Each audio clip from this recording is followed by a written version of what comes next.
I have both an encouragement and a challenge for you this week. And my encouragement is this, that the Lord your God is with you wherever you go. God says to Joshua in Joshua 1 verse 9, "Be strong and courageous. Do not fear, do not be dismayed, for the Lord your God is with you wherever you go." See, God never promised Joshua, and he never promises us, that everything's just going to be smooth and go just as we all hoped and dreamed it would be, with no issues in our path, that it would not be hard. God never promises that it won't be hard.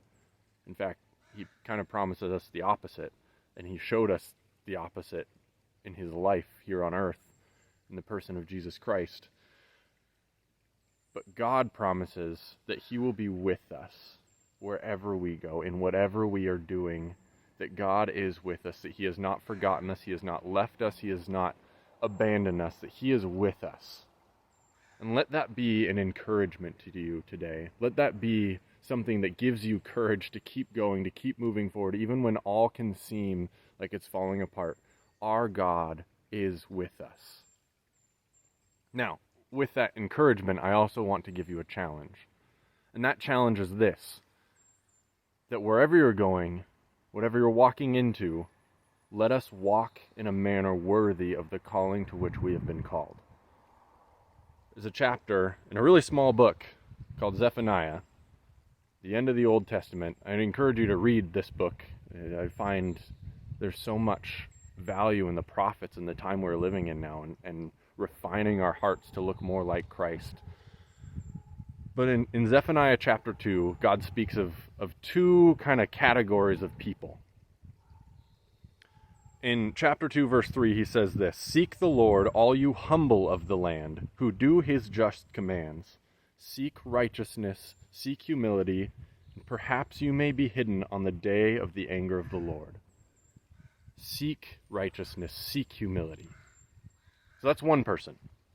The second person is this. This is chapter 2, verse 15 at the very end. "This is the exultant city that lived securely, that said in her heart, 'I am, and there is no one else.' What a desolation she has become." So my challenge to you is to ask yourself the honest question, the really honest question, as you are engaging with what is going on in our world today, as you are thinking about the pandemic we're in the midst of, as you are reckoning with the racism that has been revealed in our country, who are you? Are you seeking righteousness and humility? Are you able to extend grace to those who you don't understand where they're coming from or you disagree with? Are you humble in your response? Or are you, like the exultant city, saying, "I am and there is no one else. I know what's the right way to think about these things. I am this way. I know what I am, and I don't want to even hear your arguments because you're wrong, I'm right." What are we? Who are we? As our God walks with us wherever we go, are we walking in humility or in pride? Are we able to extend grace to our neighbor and love our neighbors radically? Or are we saying, "No, I know the way.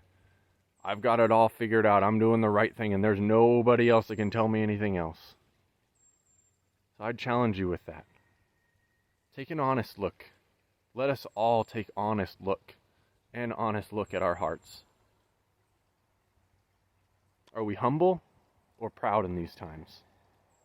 Because that's going to reveal who our King is and who we're following. So be encouraged and be challenged, for our God is refining us in this season.